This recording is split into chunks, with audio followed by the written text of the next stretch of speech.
Classification of number. দেখো এই জিনিসটা কিন্তু আমি যখন তোমাদের সাথে আলোচনা করব, এই জিনিসটা হলো গিয়ে তোমরা দেখবা যে তোমরা এটা অনেক আগে থেকে জানো, 8-9 থেকেই জানো, ঠিক আছে? 8-9 থেকেই জানো, বাট আজকের দেখবা অধিকাংশ জিনিসই তোমরা আগে থেকে জানো, বাট এই জিনিসগুলো আইবিএতে কিভাবে আসে ওই জিনিসগুলো আমরা বেশিরভাগ মানুষই হলো জানি না। ওই জিনিসগুলো আমি তোমাদেরকে আলোচনা করব তোমাদের সাথে। ওকে, ফার্স্ট অফ অল দেখি নাম্বারস।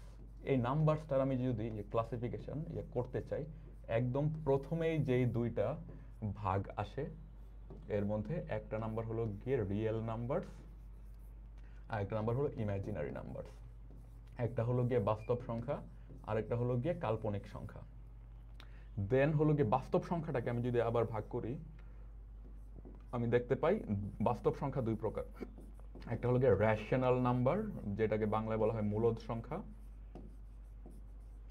আর একটা হলো গিয়ে ইরেশনাল নাম্বার, যেটাকে বলা হয় অমূলদ সংখ্যা।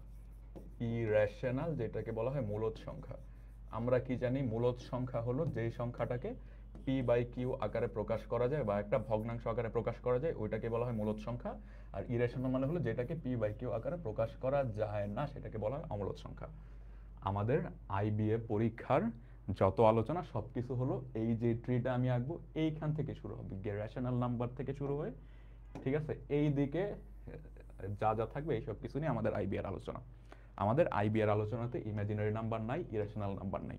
এই জিনিসগুলো তোমাদের ইঞ্জিনিয়ারিং প্রিপারেশনে আছে, ঠিক আছে? ওকে, তো এখন দেখো, এখন আমি তোমাদের সাথে একটু হলো গিয়ে রেশনাল নাম্বার নিয়ে আলাপ শুরু করি। রেশনাল নাম্বার বা মূলদ সংখ্যা, আমি জিনিসটা মুছে দিলাম। এই রেশনাল নাম্বার, ঠিক আছে, এইটাকে আমরা আবার কয়েক ভাগে ভাগ করতে পারি, ঠিক আছে? একটা ভাগ আমি লিখতে পারি ইন্টিজার, আর একটা ভাগ আমি লিখতে পারি ফ্র্যাকশন। ইন্টিজার মানে হলো গিয়ে পূর্ণ সংখ্যা, আমার এই জিনিসটা একটু পরে আসবে। ইন্টিজার মানে হলো পূর্ণ সংখ্যা, দুইটাই মূলদ লিখছেন, সরি সরি ভাইয়া, এক্সট্রিমলি সরি, এটা অমূলদ, অমূলদ, সরি, এটা হলো অমূলদ।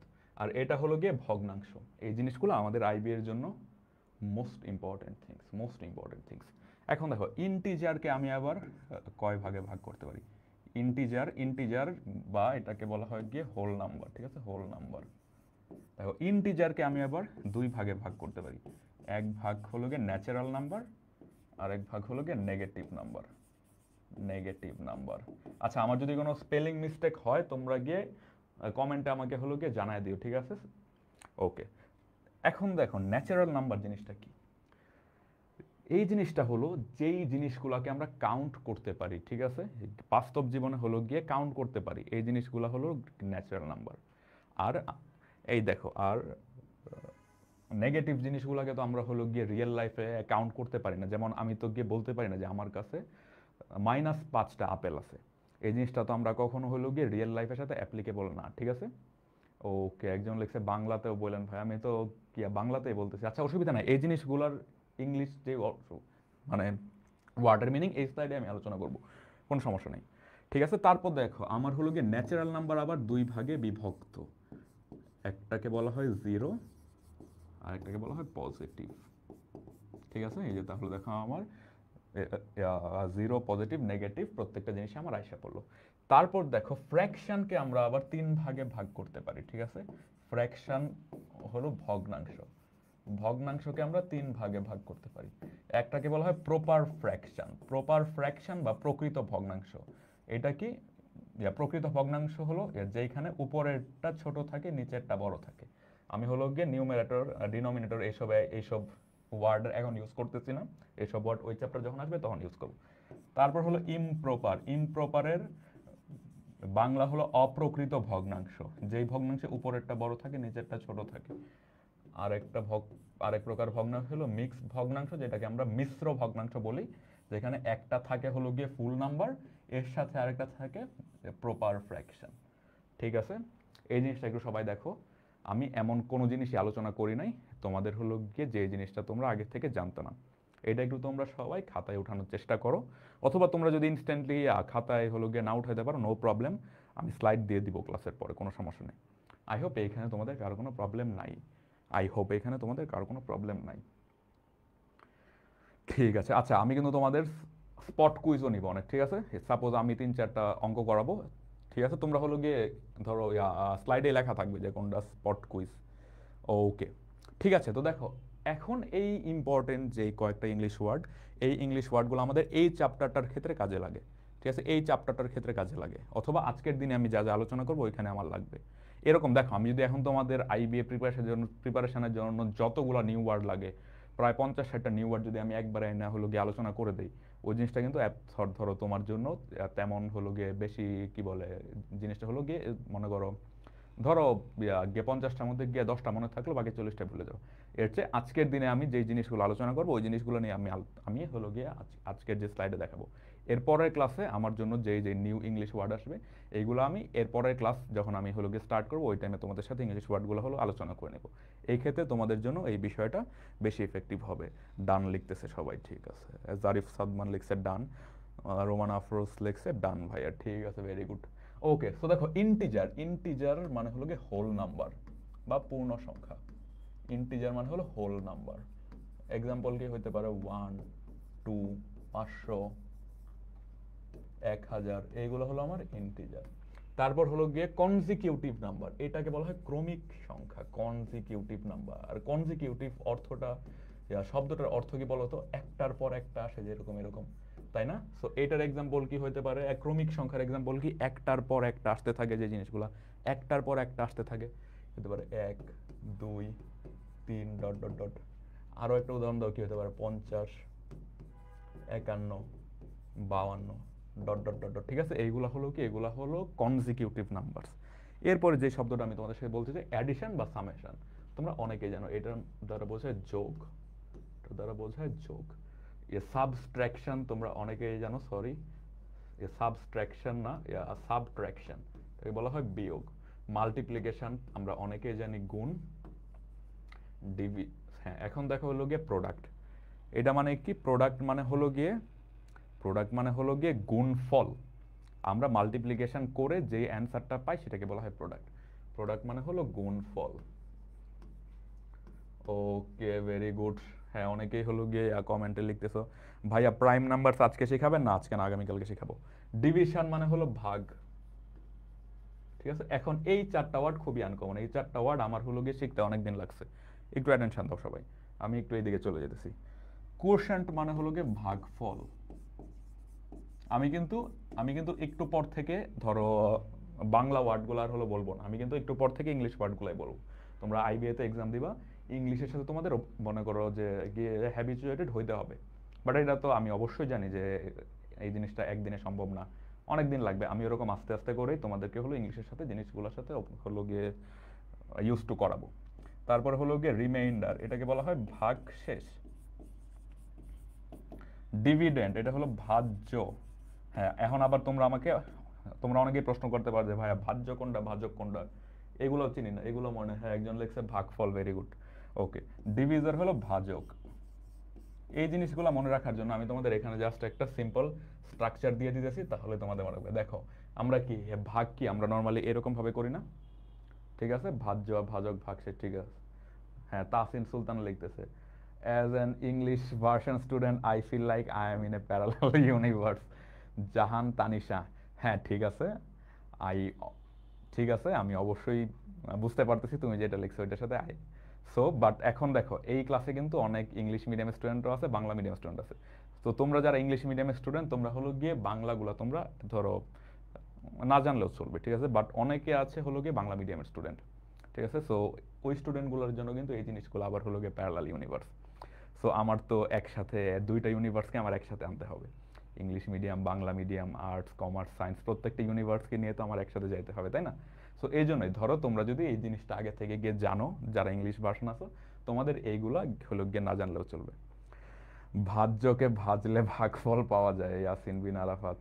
না, ইংলিশ মিডিয়ামের স্টুডেন্টদেরও কোনো প্যারা খাওয়া লাগবে না, বাংলা মিডিয়ামের স্টুডেন্টদেরও কোনো প্যারা খাওয়া লাগবে না। প্রথম কয়েকটা ক্লাসে আমি ইংলিশে বলবো, বাংলাও বলবো, ঠিক আছে। এরপরে ক্লাসগুলোতে আমি হলো গিয়ে বেশি ইংলিশ বলবো। ওকে, সো দেখো এইখানে যেটা থাকবে এটাকে বলা হয় আমাদের ডিভিডেন্ড।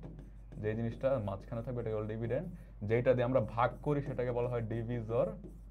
যেই জিনিসটা আমরা পাই ভাগ করি সেটা হলো কোশেন্ট। অ্যান্ড যে জিনিসটা লাস্টে গিয়ে অবশিষ্ট থাকে সেটাকে বলা হয় রিমাইন্ডার, এটাকে বলা হয় রিমাইন্ডার। ওকে, আই হোপ এই জিনিসটা দেখলে তোমরা সবাই সব কিছু বুঝতে পারবা। পিপল ব্র্যাগ অ্যাবাউট ইভি, না না, ব্র্যাগ করার কিছু নাই, সে এখানে ব্র্যাগ করে নাই, সে হলো গিয়ে বলছে যে সে কেমন ফিল করতেছে, এখানে সে ব্র্যাগ করে না। একজন লিখছে বাংলা ভার্সন, হ্যাঁ আমিও বাংলা ভার্সন, এটা কোনো সমস্যাই নাই আসলে। এক সপ্তাহ যাক, 2 সপ্তাহ যাক, ইংলিশ দেখবা যে আমি তোমাদেরকে এরকমভাবে অভ্যস্ত করাবো, তোমরা যারা হলো গিয়ে বাংলা ভার্সন আসো, এক এক সপ্তাহ 2 সপ্তাহ পরের ইংলিশ নিয়ে কোনো অসুবিধা হবে না। ওকে, আজকে আমি দেখো আজকে কিন্তু আমি গল্পই বেশি করতেছি, ঠিক আছে, পড়ানোতে কিন্তু এখন আসতেছি না, আসবো পড়ানোতে। এখন দেখো odd even properties, odd even এগুলো দ্বারা কি বোঝায় সবাই জানো, প্রত্যেকে জানো তোমরা। অড মানে হলো জোর, অড মানে হলো জোর, বা যেসব নাম্বারের ইউনিট ডিজিট বা একক স্থানীয় অঙ্ক, এখন থেকে আমি আর একক স্থানীয় অঙ্ক বলবো না, আমি বলবো ইউনিট ডিজিট। যে নাম্বারগুলোর ইউনিট ডিজিট হলো 2, 4, 6, 8, 0, ওই নাম্বারগুলো, sorry sorry sorry, odd number মানে বিযোগ, ভেরি সরি, এটা কি করলাম, যেই সংখ্যাগুলোর হলো গিয়ে ইউনিট ডিজিট 1, 3, 5, 7, 9 সেইগুলো হলো অড নাম্বার, সরি। আর ইভেন নাম্বার হলো গিয়ে জোড় সংখ্যা, ইভেন নাম্বার হলো জোড় সংখ্যা, যেই নাম্বারগুলোর ইউনিট ডিজিট হলো 2, 4, 6, 8, 0, ওইগুলোকে বলা হয় ইভেন নাম্বার। আচ্ছা, ইংলিশ ভার্সন বাংলা ভার্সন নিয়ে ঝগড়া করতে হবে না, ঠিক আছে, হ্যাঁ একজন লিখছে উল্টা বলে ফেলেছেন, হ্যাঁ ঠিক উল্টা বলে ফেলছি। ইংলিশ ভার্সন বাংলা ভার্সন নিয়ে ঝগড়া করার কোনো কিছু নেই। আইবিএতেও অর্ধেক ইংলিশ অর্ধেক বাংলা, সো সবাই হলো গিয়ে একই সাথে ক্লাস করে, একই ক্লাস সবাই অ্যাটেন্ড করে, এটা নিয়ে ঝগড়াঝাটি করার কিছু নেই। হ্যাঁ হ্যাঁ, অড মানে বিজোড়, ঠিক আছে, অড মানে বিজোড়, সরি সরি বলছিলাম। ওকে, সো এখন দেখো এই জিনিসগুলো তো আমাদের আইবিএ পরীক্ষায় আসবে না, তাই না, যে কোন সংখ্যা জোড় কোন সংখ্যা বিজোড়, আমাদের আইবিএতে আসবে এই সংখ্যাগুলোর অ্যাপ্লিকেশনটা, রাইট, এই নাম্বারগুলোর অ্যাপ্লিকেশনটা আইবিএতে আসবে। এখন দেখো অ্যাডিশন রুল, মানে আমি কোনো একটা অডের সাথে কোনো একটা অডকে যোগ করবো, কোনো একটা ইভেনের সাথে কোনো একটা ইভেন্টকে যোগ করবো, এরকম জিনিসপত্র। দেখো আমার কি কি পরিস্থিতি আসতে পারে, আমার কি কি সিচুয়েশন আসতে পারে। একটা সিচুয়েশন হতে পারে অড প্লাস অড, আরেকটা সিচুয়েশন হতে পারে অড প্লাস ইভেন, আরেকটা সিচুয়েশন হতে পারে ইভেন প্লাস অড, আরেকটা সিচুয়েশন হতে পারে ইভেন প্লাস ইভেন, তাই না। দেখো তোমরা এর বাইরে কিন্তু কোনো সিচুয়েশন আসা পসিবল না।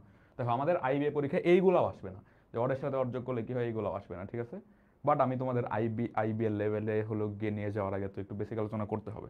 সো দেখো এইরকম যেই জিনিসগুলো আসবে, তুমি অড হিসাবে অলওয়েজ চিন্তা করবা 3, আর অলওয়েজ তুমি ইভেন হিসেবে চিন্তা করবা 2, আর কিচ্ছু চিন্তা করতে হবে না, আর কিচ্ছু চিন্তা করতে হবে না, এগুলো ম্যাথ বাইবেলে আছে, হ্যাঁ, সাইফুডস ম্যাথ রিডার। আচ্ছা ঠিক আছে, আমি আর কমেন্টে না যাই। ওকে দেখো এখন কি বলছে, odd plus odd, odd plus odd মানে কি, 3 প্লাস 3, 3 প্লাস 3 ইকুয়াল টু 6, যেটা একটা ইভেন নাম্বার, তার মানে অড প্লাস অড হয়ে যাবে ইভেন।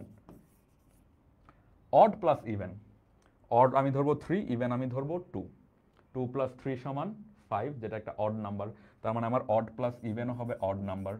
দেখো ইভেন প্লাস অড যেই কথা, অড প্লাস ইভেন একই কথা, আমি এখানে কি করবো, ইভেন প্লাস অড, 2 প্লাস 3 সমান 5, যেটা একটা অড নাম্বার, অড। আবার even plus even, 2 plus 2 equal to 4, যেটা একটা ইভেন নাম্বার, ইভেন। ঠিক আছে, আই বিলিভ আমি তোমাদের সবাইকে বুঝাইতে পারছি জিনিসটা। এখন দেখো তোমরা এই জিনিসটাতে কেমনে হলো গিয়ে মনে রাখবা, বা মনে রাখলে মানে মনে রাখার দরকার নেই, 2, 3 দিয়ে করলে হবে। বাট একটা জিনিস, একটা ইনসাইট তোমাদের আমি বলতে চাই, দুইটা জিনিস একরকমই যখন হবে, ঠিক আছে, দুইটা জিনিস যখন একরকমই হবে, ওই টাইমে হবে ইভেন, আমি যখন অ্যাডিশন করব। দেখো এখানে odd plus odd, odd plus odd করলে আমার এসে হচ্ছে ইভেন, ঠিক আছে। আবার দেখো এখানে ইভেন, এখানেও ইভেন, এই দুইটা জিনিসকে যোগ করলে এসে হচ্ছে ইভেন। বাট এখানে একটা অড একটা ইভেন, একটা ইভেন একটা অড, এই জন্য আসতেছে অড, ঠিক আছে। তার মানে আমি কি বুঝলাম, যখন আমি অ্যাডিশন করব, ওই টাইমে আমার দুইটা একরকম জিনিস হলে আমার জিনিসটা হয়ে যাবে ইভেন। হ্যাঁ, মিশকাত জাহান মিশু, হ্যাঁ ঠিক আছে, ভেরি গুড, মিশকাত জাহান মিশু, এই জিনিসটাই কমেন্টে লিখছি আমি যেটা বলছি। ওকে, এখন দেখো এখন হলো গিয়ে মাল্টিপ্লিকেশন বা গুণের ক্ষেত্রে আমার কি হবে, গুণের ক্ষেত্রে কি হবে, আবার আমি একই রকম জিনিস করতে, অড গুণ অড, অড গুণ ইভেন, ইভেন গুণ অড। এই স্লাইড কিন্তু তোমরা পেয়ে যাবা, ঠিক আছে, ইভেন গুণ ইভেন। এখন দেখো মাল্টিপ্লিকেশনের ক্ষেত্রে আমার কি হয়, মাল্টিপ্লিকেশনের ক্ষেত্রে কি হয়, odd multiply by odd, 3 গুণ 3 is equal to 9, odd, odd multiply by even, 3 multiply by 2, that will equal to 6, 6 is an even number, এখানে হবে even, even multiply by odd, একই জিনিস, 3 গুণ 2 সমান 6, 6 একটা even number, even গুণ even, 2 multiply by 2, that will be equal to 4, এটাও একটা ইভেন নাম্বার। এখন এইটার ইন্টারপ্রিটেশনটা বা এইটার ইনসাইটটা কেউ একটু বলো তো। তো তোমার কিন্তু ইনসাইটটাও বুঝতে হবে আইবি এর জন্য। এই জিনিসগুলো তো একটা ক্লাস 3-4 এর বাচ্চাও বুঝে, বাট ইনসাইটগুলো আমাদের বুঝতে হবে। মাল্টিপ্লিকেশনের ক্ষেত্রে আমার ইনসাইট হলো, আমি যখন মাল্টিপ্লাই করব, কোনো একটা নাম্বার যদি আমার থাকে জোর বা ইভেন, কোনো একটা নাম্বার যদি আমার ইভেন থাকে, আমার ওই মাল্টিপ্লিকেশনের পর অ্যান্সারটা হয়ে যাবে ইভেন। দেখো এখানে একটা নাম্বার ইভেন আছে, মাল্টিপ্লিকেশনের পর ইভেন হয়ে গেছে, এইখানেও একটা নাম্বার ইভেন আছে, ইভেন হয়ে গেছে, এখানে একটাই ইভেন, দুইটা ইভেন, এটা ইভেন, বাট এইখানে আমার কোনো হলো গিয়ে জোর সংখ্যা বা কোনো ইভেন নাম্বার নাই, এই জন্য অড হয়ে গেছে। হ্যাঁ, এটা অনেকেই লিখতে পারছো, জান্নাতুল নাইমা লিখছো, আজওয়াদ বাড়ি লিখছো, জারিফ সাদমান লিখছো, সিয়াম বিন হাসনাত লিখছো, extremely good, extremely well, very good, very good. এরকম ইনসাইটগুলো আমি তোমাদের থেকে চাই। অঙ্ক করতে পারে সবাই, ঠিক আছে ভাইয়া, অঙ্ক সবাই করতে পারে, অঙ্ক সবাই করাইতেও পারে। আমরা ইনসাইটে যাব, আমরা ম্যাথের ভিতরে যাব, ইন্সপায়ার করতে হবে, রাইট? হ্যাঁ, ঠিক আছে।